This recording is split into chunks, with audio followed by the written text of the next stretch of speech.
button to give permission. As I say, these recordings will be available on the College Church website, on the Vertical 101 YouTube channel. It's my channel on YouTube, and Dr. Timothy Randier will have access to these videos as well. There's been a lot of information coming, so you might want to go back and look at them and study those slides that Brian's been showing us more. I'm encouraged that there are Christians speaking to this issue. You know, years ago, as a young Christian, I came across Francis Schaeffer's Pollution and the Death of Man, and that gave me great hope that there was a Christian perspective on something I was passionate about since my youth. But, you know, as a Christian, I feel like creation care informs our worship. It should be an aspect of our worship. It should be an aspect of our ethics, as Brian's been emphasizing. Creation care is an expression of our love for our neighbor, and it should be an expression of our witness. The world is watching us. The world is looking at particularly evangelical Christians and often not seeing a good stance, a good response to the climate crisis and to ecological concerns. And it's encouraging to know that there are people like Brian, and there are people like the Rasha, and many organizations actually that are out there that we often don't hear about, that are informing the church and helping us to give a better witness in this area. So I want to give Rena a chance to share with us about an upcoming event that I think might be of interest to this group. Rena, you want to talk about that? Oh, thank you, Chris. So Timothy and myself, we organize an event called Sustainathon. So this year, it would be our 4th year. The first 2 years, we were in person. So we try and bring the students together, especially the high school students. And I teach at Springfield Technical Community College. So the goal is to celebrate Earth Day, bring our students together, create awareness. We don't call it climate action, we call it sustainability, which would be the biggest solution that we currently have to address this global crisis. And to our surprise, we had participants from all over the world last year. So there were about 850 participants. And Timothy knows a lot of experts in, fish and wildlife, renewable energy. So every facet of sustainability set forth by the United Nations, the 2015 United Nations goals. So we have a booth. So there'll be an expert who will address everything. But going virtual, we just chosen like 3 or 4 speakers. So like now we have started the Sustainathon competition. So high school students are all excited, and they have chosen, like air pollution, renewable energy, creating electricity from air. There's a solar paint that came out. So it's all about STEM innovation. So we have created that excitement, and there'll be a competition, and the winner will present on the day of the Sustainathon. And then there's also a call for action going on. So students pledge like little things we can do to, we can't do much. An 18-year-old, 15-year-old can't make major decisions, but they will pledge. I will turn off my computer before I sleep. I will take shorter showers, all like simple things, or like not using one-use plastic and so forth. So we have a call for action, and we have a pledging that's going on. And then that day, Earth Day, we all get volunteers to go plant trees. So Timothy will put the link in the chat, and I really hope y'all can participate. It'll be fun. Thank you, Chris.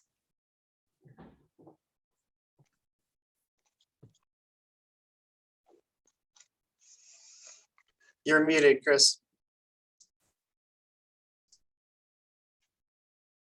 Sorry about that. The link is in the chat there already, so take a look at that. And so without further ado, I want to hand it back to Brian Webb, who is an assistant professor at Houghton College, and has quite a legacy of experience in addressing creation care issues. So Brian, take it away. Thanks, Chris. We're going to jump straight in here. All right, I want to start just by looking at what I think are 5 of the most important phenomena for understanding why these kinds of environmental challenges are so persistent and so complicated in our society today. And we're going to talk about those before we pivot to climate solutions specifically. So environmental problems, they're not new, but what's new is the pace and the scale that we face. So number 1, exponential growth. We've already talked about this. We've already looked at these kinds of graphs. Are those graphs blurry? Is that first one blurry? On the left? Oh, that's blurry. Well, you know what it is. That's world population there. So one helpful way to understand this is something called the IPAT formula. Environmental impact is what it's talking about, is equal to the population times affluence, which relates to consumption, times technology. The idea being, if we have a whole lot more people, we're going to have more environmental impact. Obviously, each person has an impact on the environment around them. The more people, the more impact. Same thing for consumption or affluence. The more we're demanding from the earth in terms of natural resources, the more waste we generate, the more energy we use, all of that equals more impact. And the technology can influence that positively or negatively. If more efficient, cleaner technologies will reduce that impact. Older technologies that are more polluting will increase that impact.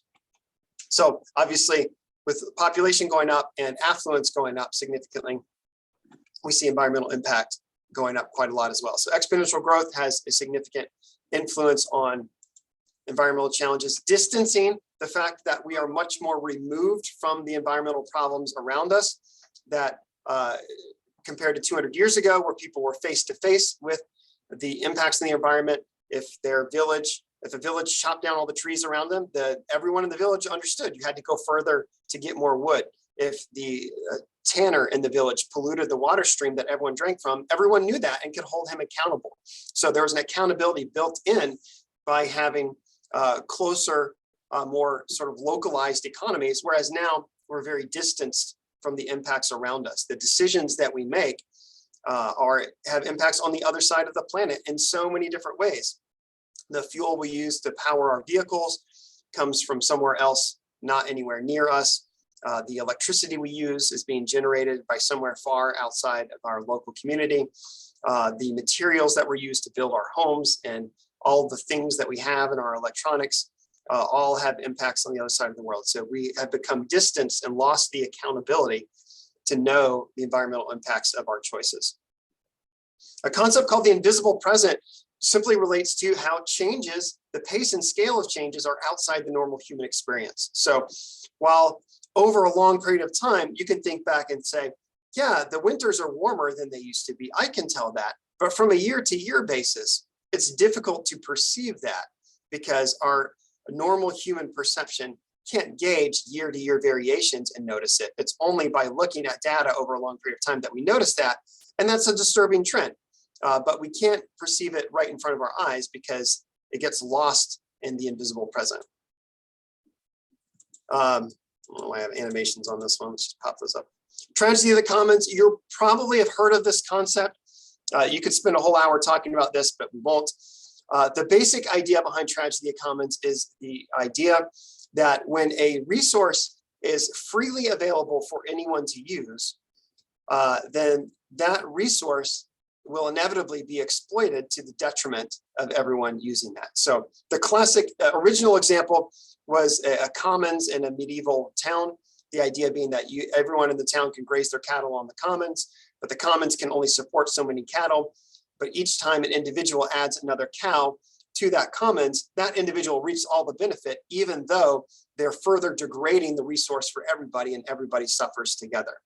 Or think of it in terms of beaver pelts. In the 16th and 17th centuries, when trappers were traveling far inland in the US and Canada to trap beaver pelts to meet the demands in Europe, there was nothing stopping more trappers from going out there and trapping as many beavers as they possibly could. They had only to benefit from that because the more beavers they trap, the more pelts they get and the more money they make. It's a resource that's fully open and accessible for anyone. You can't exclude people from using that resource. And so what happened is we almost drove beavers to extinction in North America because it was inevitably exploited and the industry collapsed. Same thing for buffalo, same thing for many fisheries around the world. A lot of the reason why fisheries are in such significant decline around the world is because it's very difficult to exclude people from utilizing that resource and from accessing that resource. And it's the same thing with carbon pollution in the atmosphere.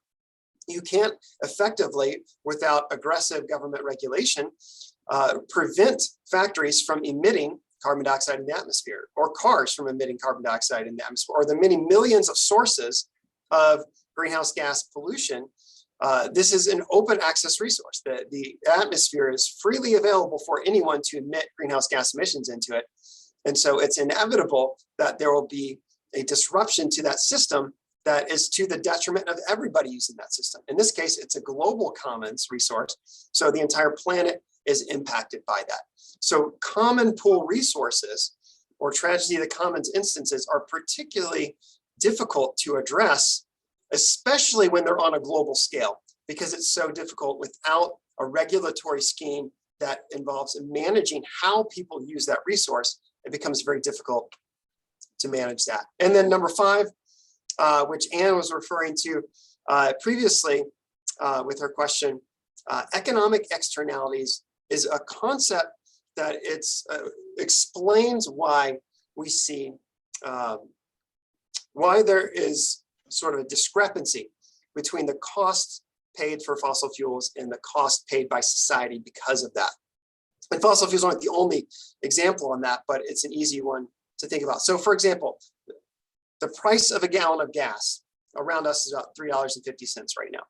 Included in that price of gas are the cost of extracting that oil, refining the oil, transporting the person who works at the gas station, the overhead costs for the gas station, human resources for ExxonMobil to meet their personnel needs. All of these things are included in that $3.50.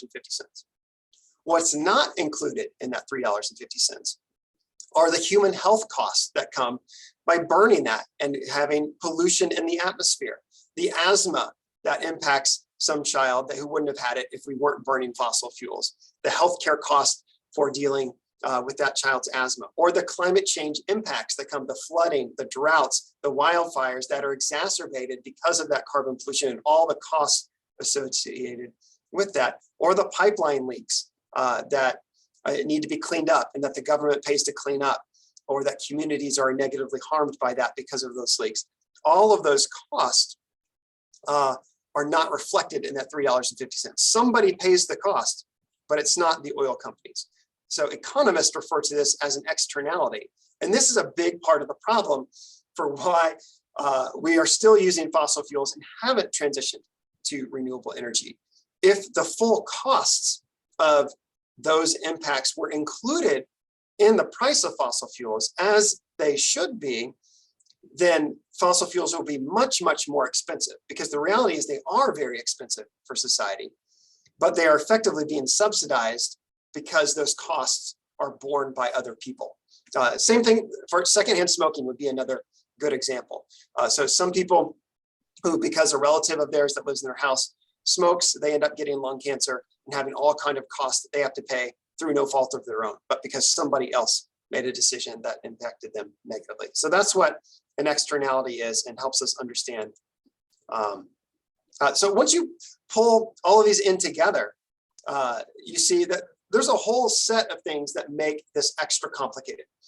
Around environmental issues generally, climate change specifically, there's a whole set of problems that really complicate how we deal with this. I want to just briefly hit on a few additional complexities, and then we're going to jump into the solutions after that. One, obviously, as we know, climate change is very polarizing in American society. This survey actually looks at it, so it compares Democrats and Republicans and looks at a whole bunch of hot button issues and says, how important should this be? This was taken just before Trump left office, should be for President Trump and the Congress. And it found climate change was the #1 most polarizing issue out of all these political issues. In other words, Democrats and Republicans were furthest apart in their opinions about how much of a priority climate change should be compared to all these other issues. It's very polarizing. That makes it complicated. Fortunately, that's not the case, as I mentioned earlier, around the world. When you look at, so this is similar, right and left, Republican or Democrat, looking at this on a couple of different questions about climate change. You see, excuse me, significant polarization in the United States on each of these issues.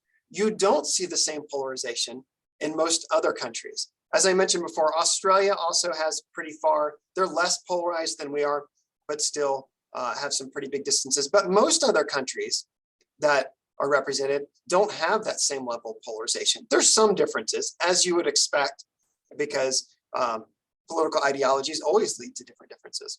But they're not nearly as significant as they are in the United States. And for some countries, there are no measurable differences. Look at France. There's almost no difference between political conservatives or liberals in France and Germany and many other countries around this issue. So I take that as a big ray of hope that, yeah, we're kind of dysfunctional in some ways in the US.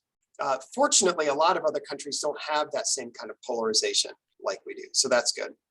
Another ray of hope is that concern is increasing. So this is a study that's put out by the Yale Program in Climate Change Communication. They have great data. If you're a data geek and really like to dig into interesting like charts and graphs, look them up. They have lots of interesting stuff. So they segment out the US population according to 6 labels based upon how they approach this issue. Alarmed, obviously, and concerned being those who are particularly concerned with climate change, wanting to act on it. Cautious and disengaged are kind of in the middle, not totally sure what to think or not really engaged with the issue. Doubtful and dismissive be on the more the side of rejecting climate change isn't real, or dismissives being it's more of a hoax. One thing I take great positivity from here, every category has decreased except the alarmed category, which has greatly increased. So the amount of people who are fallen to the alarmed is now up to a third, almost a third of the US population, and well over half between alarmed and concerned, compared to the doubtful and dismissives, which is just 20% down here, a very vocal 20%, but nevertheless, a much, much smaller category. So this is a place to take some real hope from, that at least while our politics might be fairly fragmented and dysfunctional, there is an important trend towards increasing concern among the American public. Some of the things that challenge that, I referred a little bit to this yesterday, but ideologically motivated reasoning, this idea that we tend to interpret information through the lens of a cultural goal that we have in our mind. So often that goal is belonging to a peer group or belonging to a particular political ideology, but we tend to interpret information through that for controversial issues. So related to controversial public issues, we tend to interpret information about that through that cultural goal lens. That's called ideologically motivated reasoning. Also relates to this idea of confirmation bias. How we all tend to do this. Whichever side of the political spectrum you're on, we all tend to cherry pick the data that supports our own ideological leanings, which is why we see so today. In fact, when you look at education levels and you see, you would think that the more educated someone is, the more likely they are to believe in climate change. But what we see is that the more educated someone is, the further in the direction of the political spectrum they go on climate change. So liberals who are highly educated are among the most concerned about climate change, but conservatives who are highly educated are the most dismissive of climate change. So we tend to skew with education that way. And that relates to this idea of motivated reasoning kind of bending us that way. All right, last piece before we get into solutions. The other thing that complicates it is this idea of psychological distancing, that we tend to view climate change as an out there problem. Young people don't do this as much, which is why you see the younger generations much more concerned. But if you look at, this is another Yale study here, it looks over time and it compares, for example, a concern, this is worry that climate change will harm future generations. Up here at the top, most people agree with that. Yeah, I'm worried that it's going to harm future generations, or it's going to harm plants and animals, something that's non-human, out there in the future, or developing countries. Yep, the people on the other side of the world, it's going to hurt that. But me, is it going to harm me? Most Americans say, no, it's not going to harm me. That's the lowest percentage. So it's a distanced problem. That's why the polar bear is the worst symbol for climate change. It's a great symbol in that it accurately communicates a species that's at high risk, but it's a terrible symbol from a psychological perspective because polar bears, they're way up there at the North Pole. I've never seen one in my life. It's also really dangerous anyways.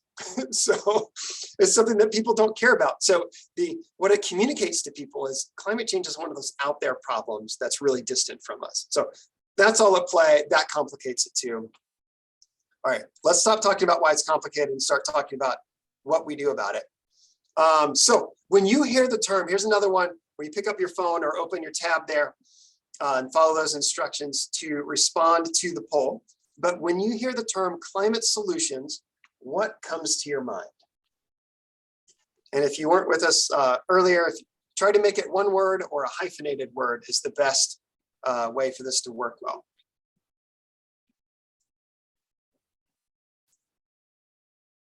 Consume less. That's great. That's a great solution that most people don't tend to think of right away either. Good, legislation is important. Carbon-free energy, great. Divestment, yep, divestment is taking your investments out of fossil fuels. Recycling, carbon tax, personal level, government level, efficiency, solar/wind. They're all the same size. That means we haven't had repeats. That's interesting. Lots of ideas. Education, good. Empathy, oh, I love that. Regulation.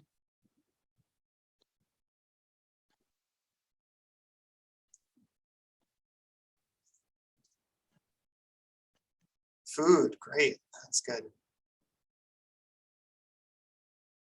Cars, solar, recycle, great, okay, good. Lots and lots of good ideas here. Oh, less, there we go, less popped up. Larger than the others. All right, it's always hard to move on from these because they're so interesting looking.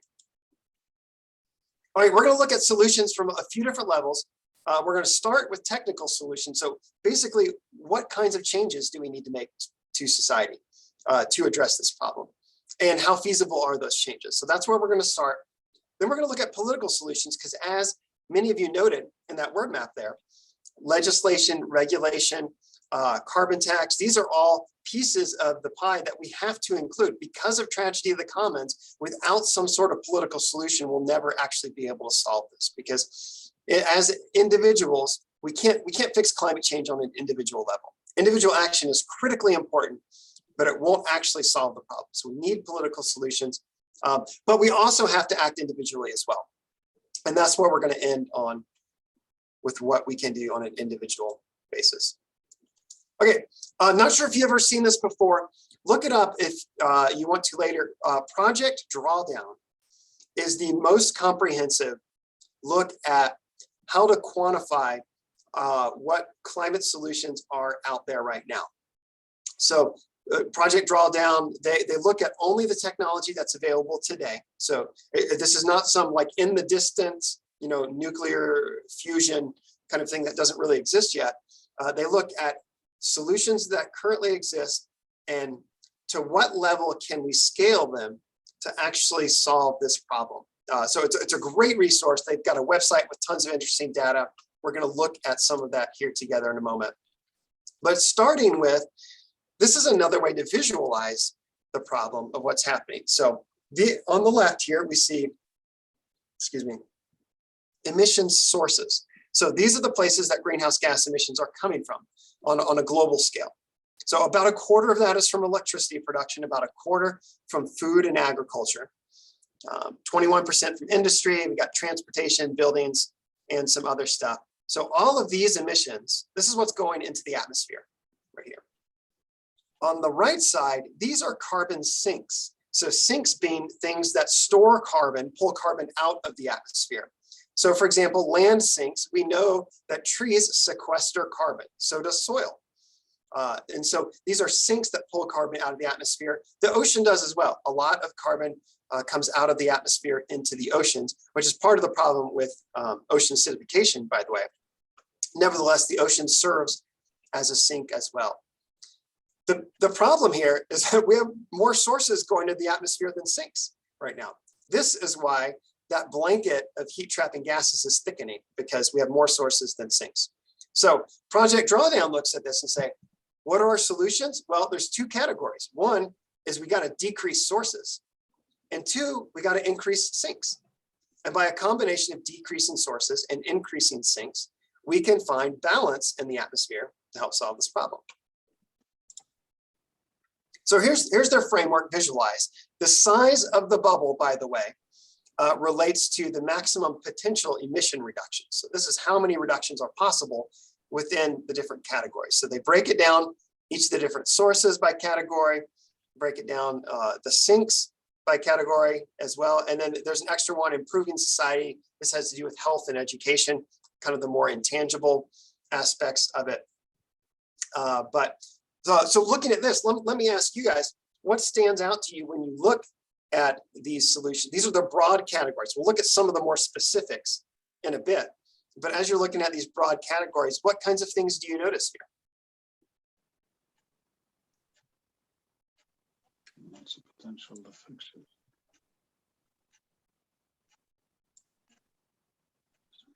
Well, one is that there's relatively few power producers, so it's easier to get early wins in power production, for example, even if the solution to that actually is to diversify the power production.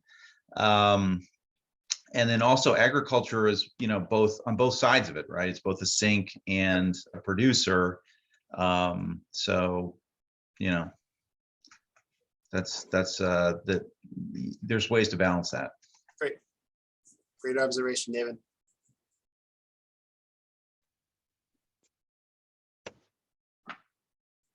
Anyone else? Or anything you're surprised by?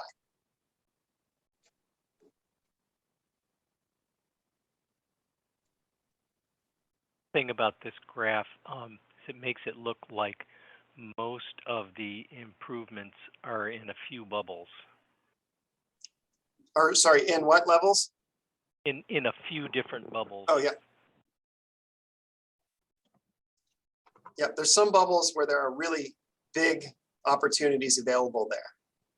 Yeah, one thing I wanted to make a comment about, and we don't have to go anywhere with it because it may be sort of a level below this discussion, but in this sequestration and taking carbon, sinking it into the ground or whatever, we already have tools for that and everything, and it's a matter of the cost of energy and so forth. But the interesting thing about that is seems like we have to be really careful to make sure that when we're putting it in, we're not putting it in a way in which it's somehow reversible rapidly, right? Because you don't want a situation where at some point, oh, hey, the way we did this, we now have this problem where carbon release is going off the charts 50 years from now because the way we did it was flawed. Sure. Yeah. So it really matters how we do it. Yeah, and that's one of the concerns with CCS, carbon capture and sequestration. So a lot of people put out this idea of carbon capture as a possible solution, meaning we can continue to burn coal, for example, as long as all the CO2 emissions that come out of the smokestack, we're able to capture those emissions and then sequester them back underground. We have the technological feasibility to do that. It's not yet marketable economically, but we have the technical feasibility to do that. But that brings up the concern that you note, David, of, well, how do we know that putting it back underground, it's going to stay there and not come back out again? That's the concern. Good. All right, we're going to look at some of these more specifically here. And there's a lot of sub-solutions under here. So electricity, for example, had those two big bubbles, but that includes, in their analysis, a whole bunch of other, some of them really interesting and perhaps surprising ideas that we may not have thought of before. So there's some obvious ones in here, like solar and wind, which we would all expect. LED lighting, for example, which we all know about. But there's a whole bunch of other things as well, like building automation, which you might not necessarily have thought about. Green roofs. We have micro wind, grid flexibility, making our grids more flexible, small scale hydropower, a lot of different interesting solutions that we see all throughout the electricity sector. And the interesting thing with drawdown is they actually quantify every one of these categories and to what degree is that technically and realistically scalable on a global scale. And then if you break down the bubbles further, they look at this. So not surprisingly, wind, particularly onshore wind, and solar, both in the form of utility scale and distributed solar being, rooftop solar, are the biggest bubbles, which is why they get so much focus, because they are the biggest opportunities to make real big wins.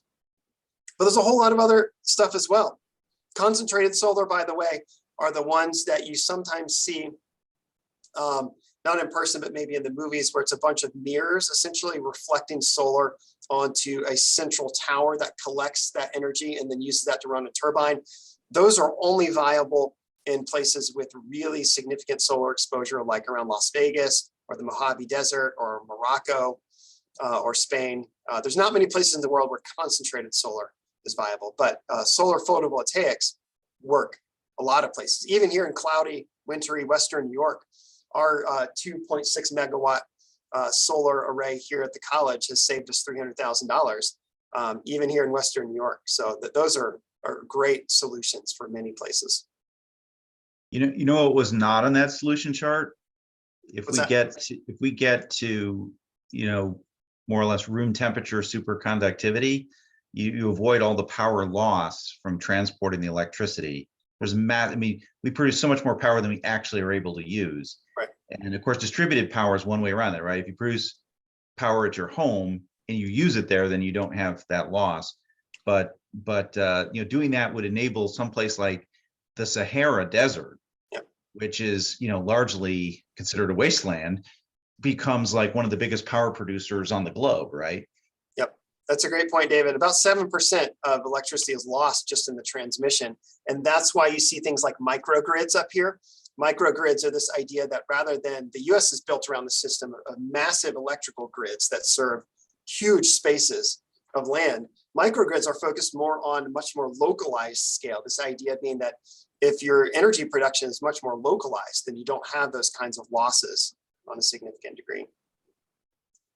Energy efficiency, you see a whole bunch of other things here like LED. LED lighting really is quite a large bubble. It's easy to downplay LED lighting as like, yeah, that's the obvious thing. It's such a cliche, change your light bulb, solve climate change kind of thing. But it does make a massive difference. In my home, when we switched, we had already switched to the compact fluorescents, the little twisty ones, which are of course way better than the old incandescent bulbs. But when we switched from CFLs to LED bulbs, we cut our electric bill by about 35% just by making that one change from the CFLs to LEDs. So great potential for energy reduction with LEDs. Same thing on the college level. We switched all of our lighting at the college to LEDs, and it didn't cost us anything because we paid for it with the future savings. So we got this great financial arrangement where for 10 years, we basically all the energy savings we had from the switch, we're paying that amount for 10 years to the company that financed it. So for us, it's a wash. We pay nothing extra. We just pay what we would have. But then after 10 years, we've got all LED bulbs that are working end up paying a lot less there. So sometimes there's really great solutions like that. This one is one I find really interesting. So on the food and agriculture side, two of the biggest bubbles that they have in their solutions are reducing food waste, because in the US, about 40% of our food is wasted, and plant-based diets. These are both, for one, they're no-cost solutions. It doesn't cost us anything to waste less food or to eat less meat.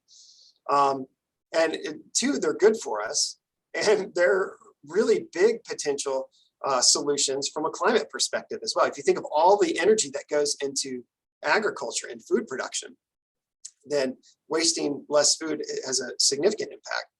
And from a plant-based perspective, I'm not going to tell you you need to become a vegetarian because a lot of people get really defensive about that. I really love meat myself, but I have chosen to eat significantly less than I used to. I'm not full vegetarian, but I don't eat a lot of meat in my life.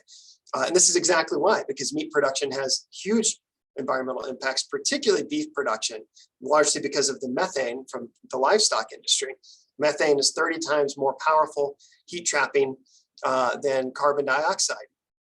And so 1 molecule of methane in the atmosphere is worse than 30 molecules of carbon dioxide. And cattle emit a lot of methane. So that's a very significant opportunity for changes as well.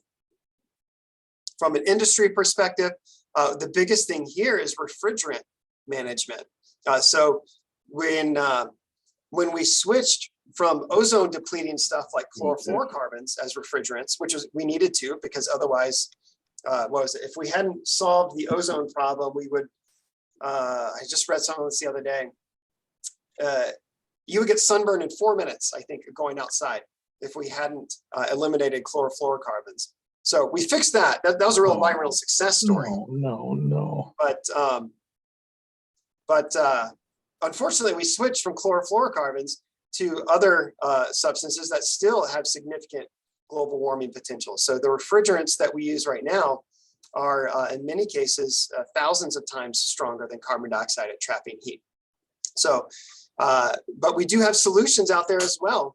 There are refrigerants that are available that don't have any heat trapping properties. And one of the big efforts, and this is another success story as well, is that the world is in the process of switching over to refrigerants that don't trap heat in the atmosphere. So that is, we're making really positive progress on that. And there's some big bubbles here because there's big opportunities in those.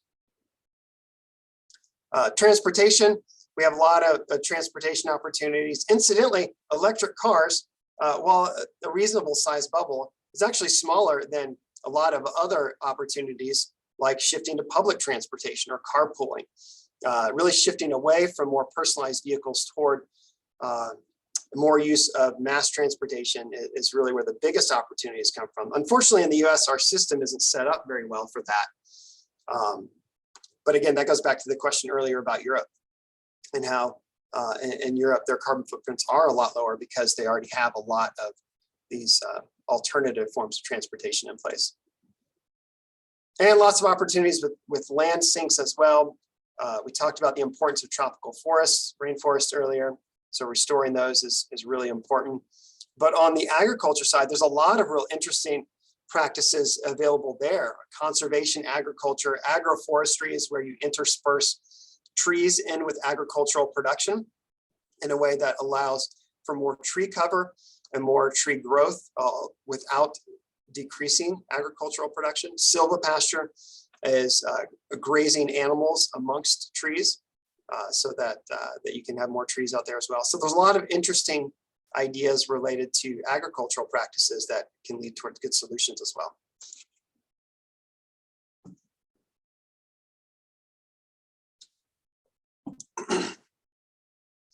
And then Drawdown's list, they make a list of the top solutions that are out there from a quantifiable perspective. As you can see, reducing food waste is their #1 solution.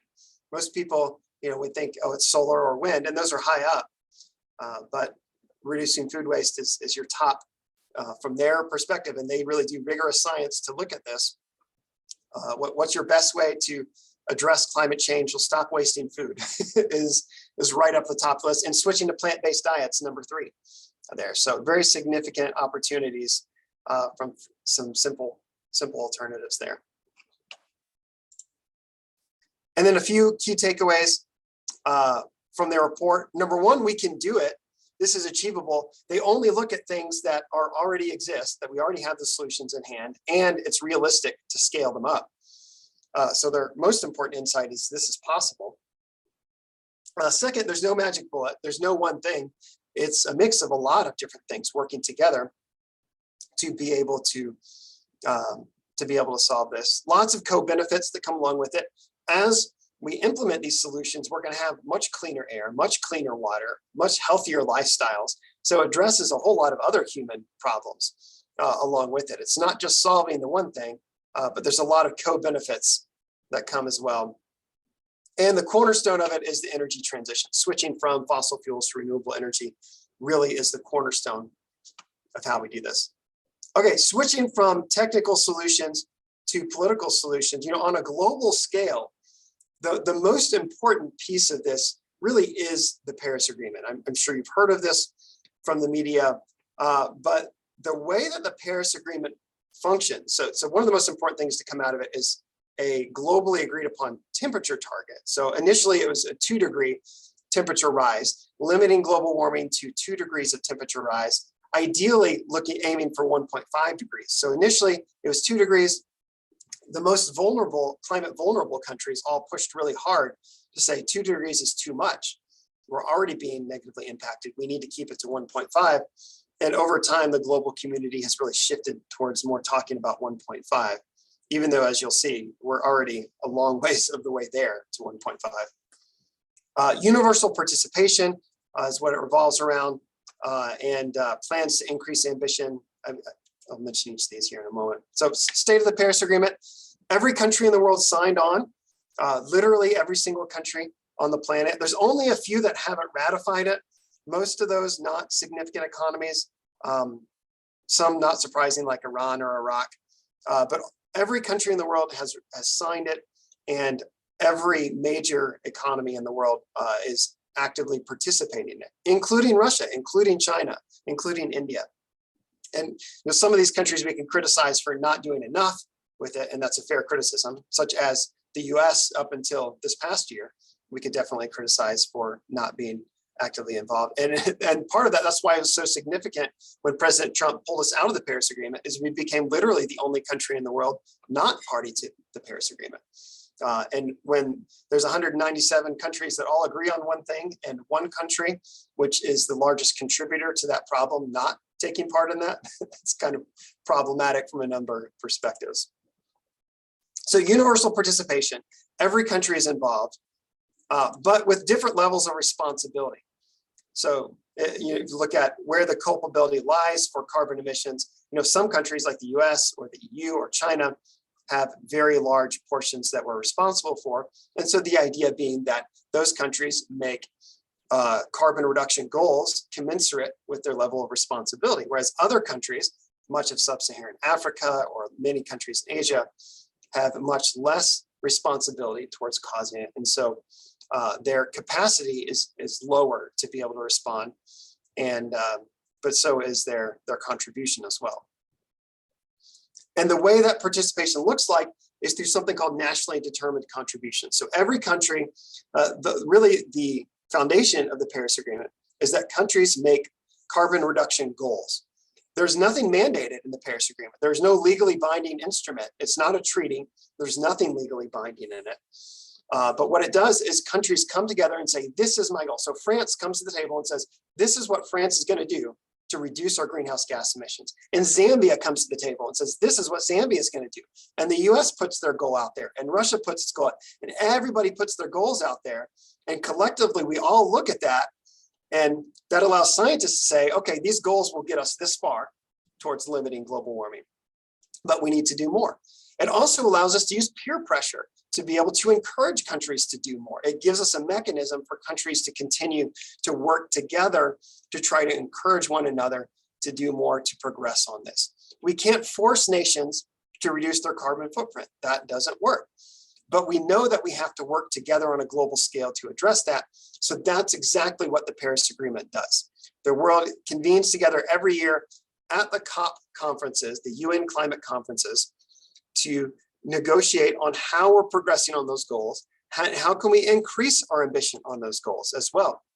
A key part of the Paris Agreement is that every 5 years, countries resubmit new commitments that are hopefully more ambitious than the last commitment. This is what just happened in Glasgow at COP26 back in November. You may have seen some stuff in the news, but this was the first 5-year cycle after Paris. And countries came with new goals. Now, not every country upped their ambition. Some countries like Russia didn't change their commitment at all. But some countries like the United States, like Europe, came with much more ambitious goals to try to do a whole lot more on that. And that's really how the Paris process works. The only requirements are that you make a voluntary commitment, and then you track your progress on that. That's what the Paris Agreement does. Are we on track? No, we're not on track, but we're better than we were, a lot better than we were. So here's where we are now. It's around 1.2 degrees of temperature warming that we have already seen compared to pre-industrial average. So that's not good, because that's a good chunk of the way to this 1.5 degree Paris goal. Is it still possible? Technically, yes, but it will take massive levels of urgent commitment to get us the rest of the way there. Currently, we're headed with current policies in place on a global scale to somewhere around 2.7 degree temperature rise, which we really would like to avoid. If we're already seeing climate impacts like we see now at 1.2, 2.7 is going to be that much worse on a global scale. And that 2.7 could easily be up to maybe even 3.6 degrees. This is Celsius again, not Fahrenheit. So somewhere in this range, probably somewhere around in the middle.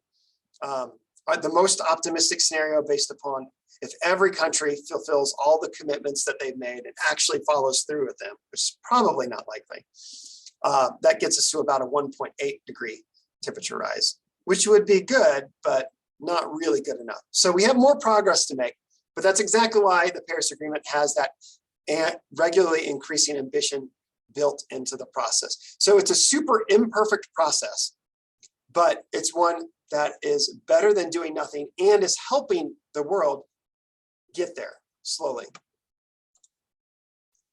So let's look at a few governmental type solutions. And those can look a variety of different ways. Sometimes they look like regulation. Sometimes they can look like more market-based methods or government investment. Here's a few examples. This came out just last month. The Biden administration announced new fuel economy standards for vehicles. So during the Obama years, they had increased fuel economy up to around, at least how it's calculated now, to around 50 miles per gallon. President Trump rolled those back down to about 43 miles per gallon, and now it's been increased again to 55 miles per gallon. This is by 2026. So basically what that is, the federal government is allowed legally to mandate that new vehicles have to meet certain fuel economy standards. This is important because in the US, transportation makes up 29% of our carbon footprint. So mandating fuel economy standards from a regulatory perspective can actually make really significant and big reductions in our carbon emissions. So that's an example of an important thing that can be done. Sorry, I'm going to go a little bit more quickly through here because we're starting to run low on time. This is the infrastructure package that recently passed and was signed into law that I'm sure you saw stuff in the news about. What most people don't realize is that in the infrastructure package, there is a whole lot of stuff for climate resiliency, for mass transportation, the biggest investment in Amtrak ever since Amtrak was founded in terms of expanding railways in the US. There's a whole lot of billions of dollars for expanding public transportation. There was, I think, $7 billion for electric vehicle charging stations. That's in there. The power grid, updating the power grid, which is really helpful and needed in order to increase renewables. It gets a whole $65 billion in there. Resiliency and water distribution systems. Most of the things in the package actually connect in some way, either to climate resiliency or to carbon reductions in some way. So a lot of people don't realize the infrastructure package was a great climate bill, actually, that did a lot of interesting stuff. The Build Back Better bill, which is stalled in Congress, as we largely all know, has a whole lot of stuff in it, including what would be the largest climate package ever to go through the US government, $555 billion. Most of that in the form of tax incentives, particularly for wind and solar and nuclear, tax credits for rooftop solar, a whole bunch of electric vehicle incentives that are in there. And you can read all the other ones, a whole bunch of money towards climate-friendly farming. As I think David noted, that agriculture is both a cause and a solution of climate change. So there's a lot of money in here for doing exactly that, helping turn agriculture into a solution, because there's a lot of opportunities for farmers to be part of the solution here. Funding for a civilian climate corps, like the New Deal program, the Civilian Conservation Corps, this idea of creating jobs for a bunch of people to get out there and to plant trees and to get involved in restoration work that has positive climate benefits. So this would be a big win from a climate perspective. Some other options, cap and trade, maybe a system that you're familiar with. It hasn't gotten a lot of press lately. Obama tried this in 2009 and failed at it because he couldn't get 60 votes in the Senate on it. But the basic idea here is that it doesn't really matter whether factory A or factory B emits carbon into the atmosphere. It all goes to the same place, towards that heat trapping blanket.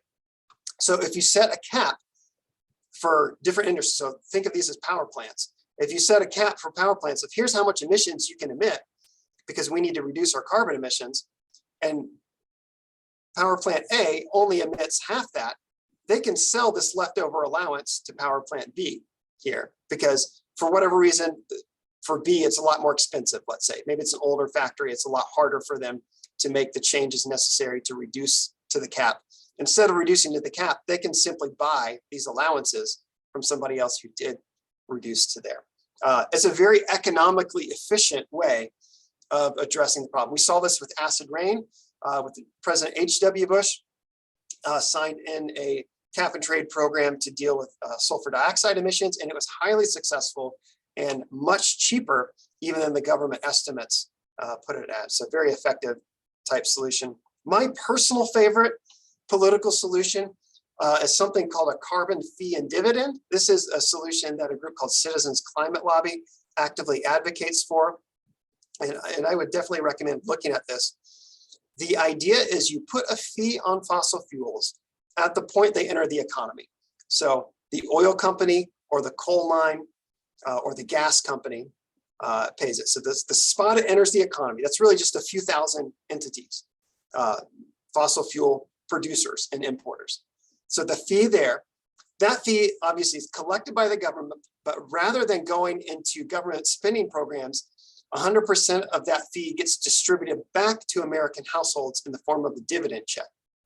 Now, what this accomplishes is that, number one, the fee on fossil fuels makes fossil fuels more expensive and thus less attractive to society, making it much easier to make that transition to renewables, which we need to do fundamentally to address the climate change problem. So that solves the climate change issue in a big way, because fossil fuels now are paying their true cost to society.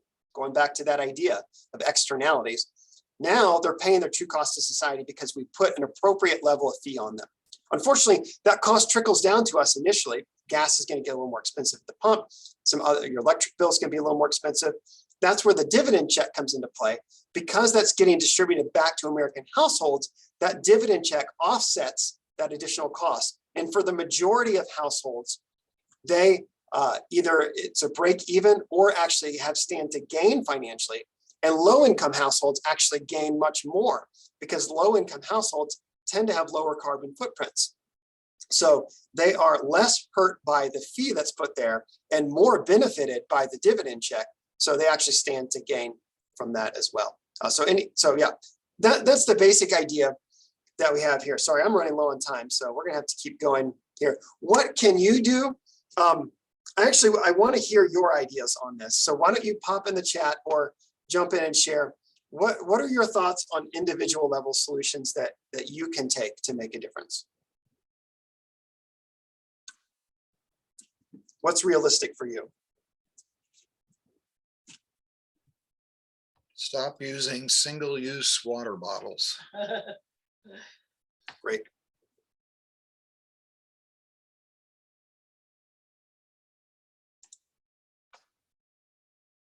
David says, pay for carbon offsets when traveling by air. That's great. Commit to reducing food waste. Yeah, great.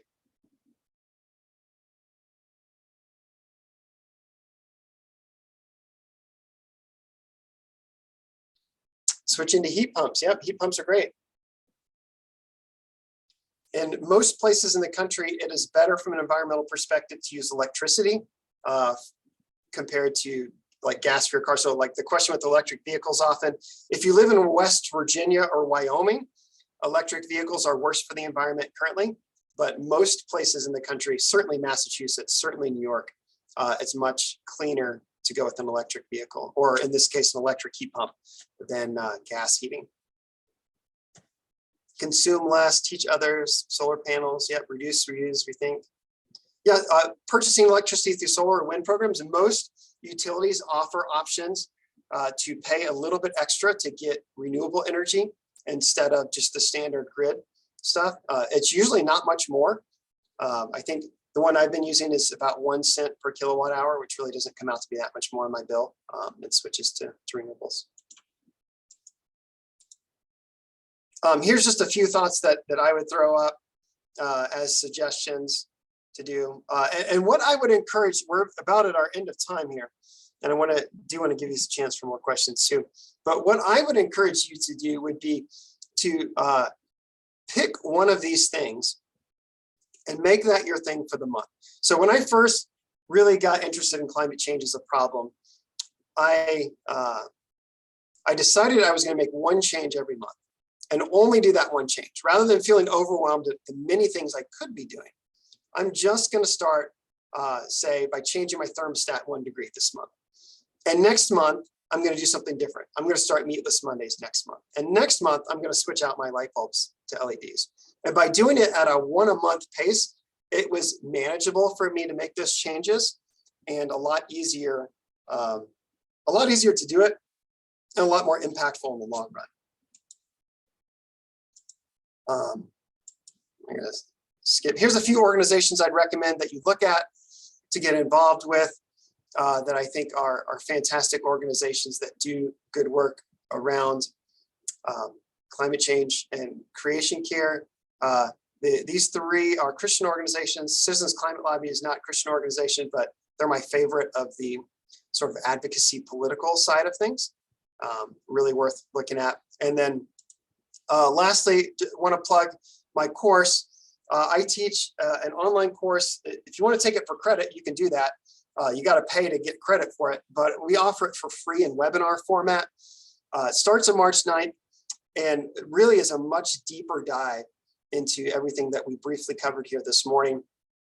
And I structure it around bringing in some of the top experts in the world as guest speakers around their topics. Catherine Hayhoe, who mentioned, Bill McKibben, you've probably seen his books, a really prolific author, and many other really sort of top leaders, thought leaders in other ways will loop into that. So you can sign up for that. There's the web link down here. So yeah, I think that's about it. Okay, I'm done. Thank you.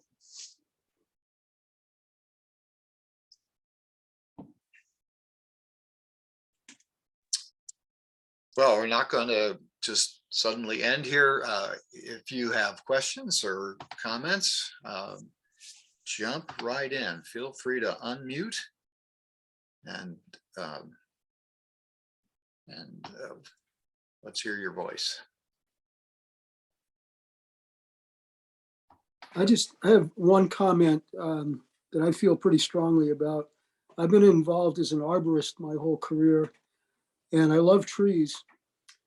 And I'm really concerned about the cutting down of forests to put in solar farms, when I think there are enough rooftops and open land that's not being used. As a sort of a farmer, I see hay fields that are going to waste and growing up into brush. And that bothers me to see that happen. But I would rather see solar farm on that kind of land than cutting down trees. I think it's counterproductive to cut down mature forests to put in solar panels.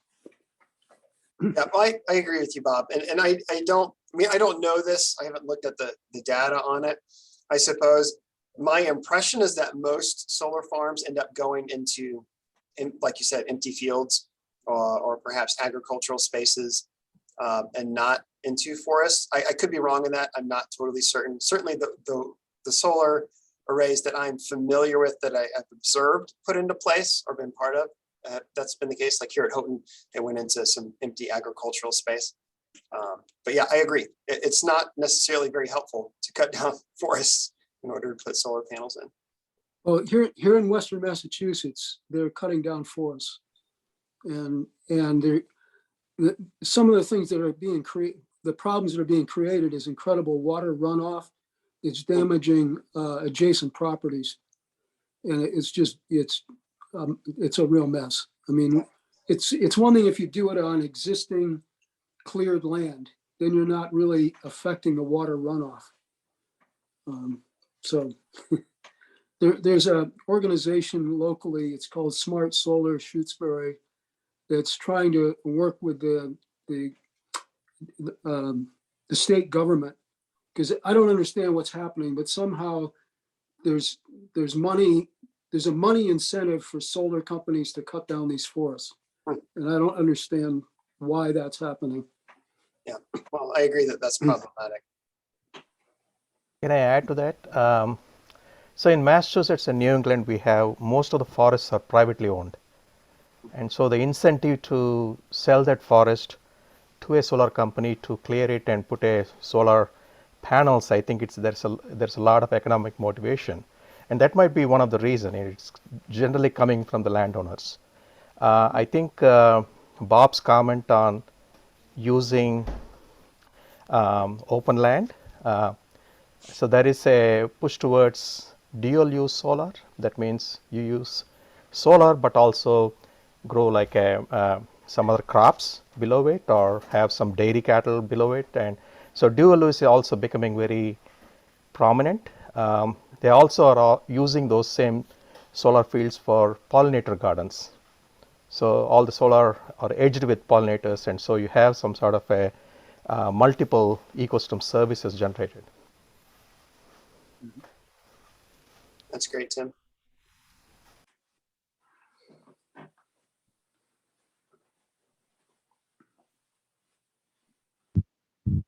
So this is Susan. Just we put solar on when we moved to Massachusetts 3 years ago. Sorry, I'm having a hard time hearing you. Oh, sorry. Is that any better? I'm not sure why.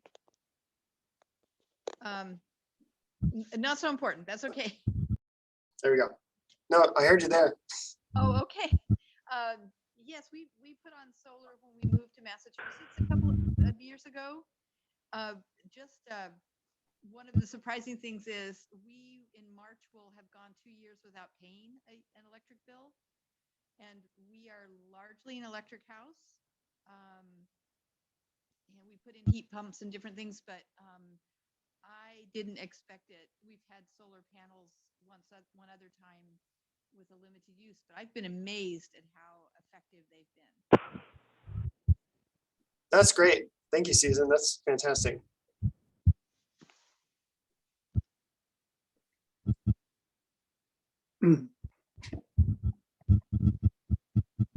Thought that I've had as I've been listening this morning is the idea of finding common ground. So I have some people in my life who are very committed to things like using LED lights, solar energy for economical efficiency reasons, more so than climate change reasons. And being the person I am, I just want to fight for my cause. And I've been really kind of, I don't know, you might even use the word convicted, I guess, that let's start where we have the common ground and take the conversation from there. Jane, you would really like a book I'm going to recommend to you if you haven't seen it, Saving Us. Catherine Hayhoe. It's a fantastic book, but her central premise is exactly what you're just saying, that the best way to communicate with people and to engage with people on this is to find that common ground. What are the things that you can bond and connect on? Because her premise is everyone has in them the capacity to care for the climate.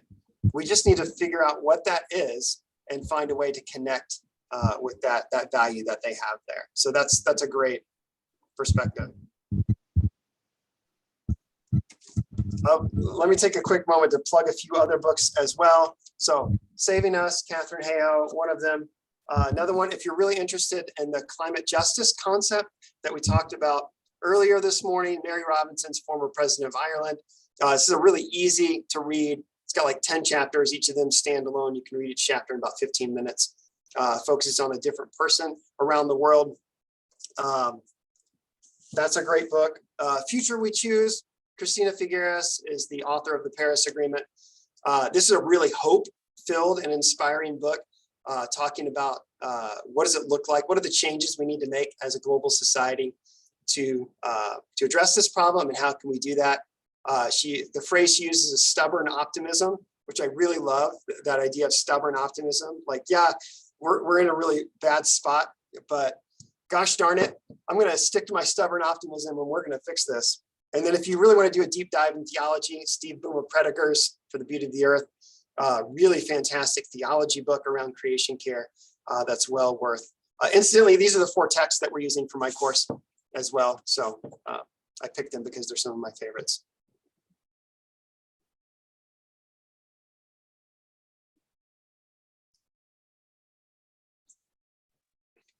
In terms of theology, I'd also recommend Douglas and Jonathan Moo's Creation Care, published by Zondervan. And Moo is spelled just like you think, M-O-O. Douglas and Jonathan Moo. Yep, that's a great one. Let me plug one other thing as well. I'm going to put a link in the chat. I mentioned briefly Christian Climate Observers program. Maybe that was last night.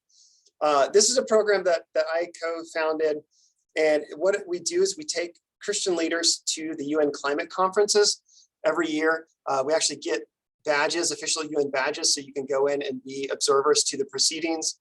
Next year's is in Egypt, in the Sinai Peninsula, and basically we use it as sort of a mentoring and development program to help mentor people into sort of their next level of Christian climate advocacy. So if you or anyone you know, we particularly look for young leaders, but not exclusively.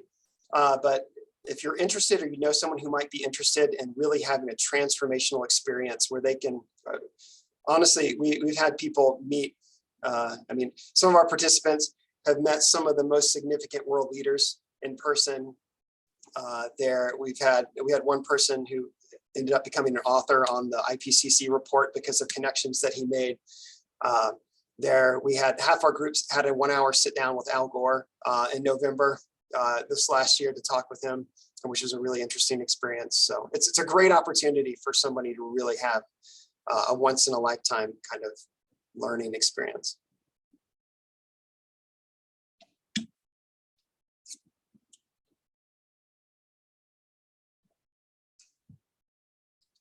We'll take a team of about 40 people or so to Egypt, probably.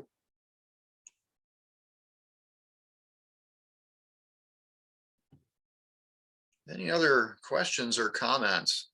You know, look at the chat. There's been a number of links put in there. So click on those real quick before we close this meeting out, but I don't want to rush us. Anything else anybody'd like to share?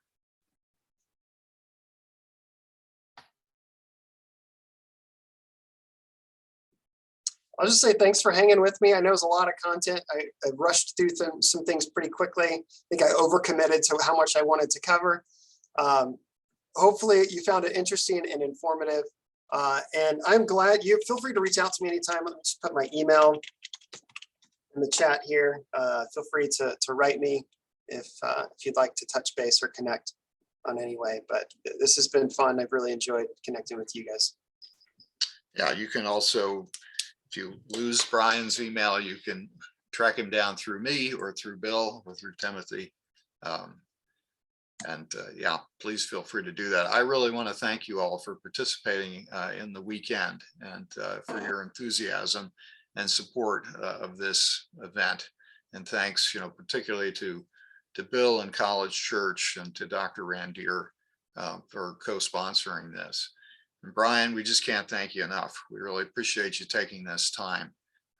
It's been a tremendous blessing for us. Let me just close our time with a quick word of prayer. Lord, we just ask that you would bless Brian as he's teaching this semester, and particularly the upcoming course that will be free and available to anyone. We just pray that you will continue to use him to stimulate the thinking of Christians and churches to be better stewards, better caretakers, better witnesses of your marvelous creation. Lord, we ask that you would sift these things that we've heard in these three presentations in our hearts and minds, and help us to take hold of things that we can do, because everything we do counts. And Lord, have mercy on your church and raise up your church. Thank you for the churches in this country, and even more so in other parts of the world, that really stand for climate issues, climate justice, for environmental concern. May your church be a winsome and powerful witness and an agent for change in these matters. We ask all this in the glorious name of Jesus Christ. Amen. Thank you all very much. Everybody have a good rest of your day. And thank you again, Brian. Thank you. Brian, thanks so much. That was fantastic. Thanks, Bill. Thanks for giving us permission to do one thing at a time.